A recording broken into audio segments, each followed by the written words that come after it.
മൂന്നാം മോദി സർക്കാരിന്റെ പതനം കന്നി ബജറ്റിൽ തന്നെ വ്യക്തമായിരിക്കുന്നു.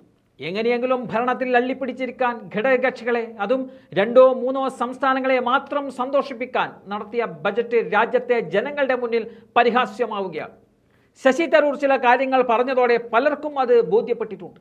2 26 സംസ്ഥാനങ്ങൾ രാജ്യത്ത് വേറെയുമുണ്ട് എന്ന തരൂരിന്റെ ഒറ്റ വാക്ക് അത് രാജ്യത്ത് വലിയ ചർച്ചയായി. സാധാരണക്കാരുടെ പ്രശ്നങ്ങൾക്ക് പരിഹാരം നൽകുന്ന ഒരു നിർദ്ദേശവും കേന്ദ്ര ധനമന്ത്രി നിർമ്മല സീതാരാമൻ അവതരിപ്പിച്ച ബജറ്റിൽ ഇല്ലെന്ന കാര്യം കോൺഗ്രസ് MP ശശി തരൂർ തുറന്നു കാട്ടുകയാണ്.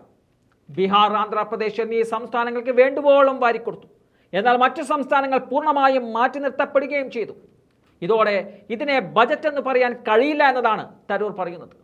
ഇതൊരിക്കലും മികച്ച ബജറ്റല്ല, ആവറേജിൽ താഴെ മാത്രം നിലവാരമുള്ള ഒന്നാണ്. പല പ്രധാന പ്രശ്നങ്ങൾക്കും സർക്കാർ വേണ്ടത്ര പരിഗണന കൊടുത്തില്ല. MGNRGയെ കുറിച്ച് പരാമർശിച്ചിട്ടില്ല. ആരോഗ്യം, വിദ്യാഭ്യാസം തുടങ്ങിയ സുപ്രധാന മേഖലകൾക്കായി നീക്കിവെച്ചിരുന്ന GDPയുടെ വിഹിതത്തിലും വർധനവില്ല. രാജ്യത്തെ വരുമാന അസമത്വം എങ്ങനെ പരിഹരിക്കും എന്നതിനെക്കുറിച്ചും പ്രഖ്യാപനത്തിൽ ഒന്നുമില്ലെന്നും ശശി തരൂർ വ്യക്തമാക്കുന്നുണ്ട്. നമ്മുടെ രാജ്യത്തെ 60% ആളുകളും കഴിഞ്ഞ 10 വർഷത്തിനിടെ അവരുടെ വരുമാനം കുറയുന്നതായി കാണാൻ സാധിക്കും. അതിന് സർക്കാർ ഒന്നും ചെയ്തില്ല.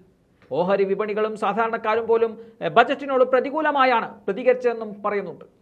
അതായത് ബീഹാർ, ആന്ധ്രാപ്രദേശ് സംസ്ഥാനങ്ങളെ തൃപ്തിപ്പെടുത്താൻ രാഷ്ട്രീയ കാരണങ്ങളുണ്ട്. എന്നാൽ രാജ്യത്ത് 26 സംസ്ഥാനങ്ങൾ കൂടിയുണ്ടെന്ന കാര്യം സർക്കാർ മറക്കുന്നു.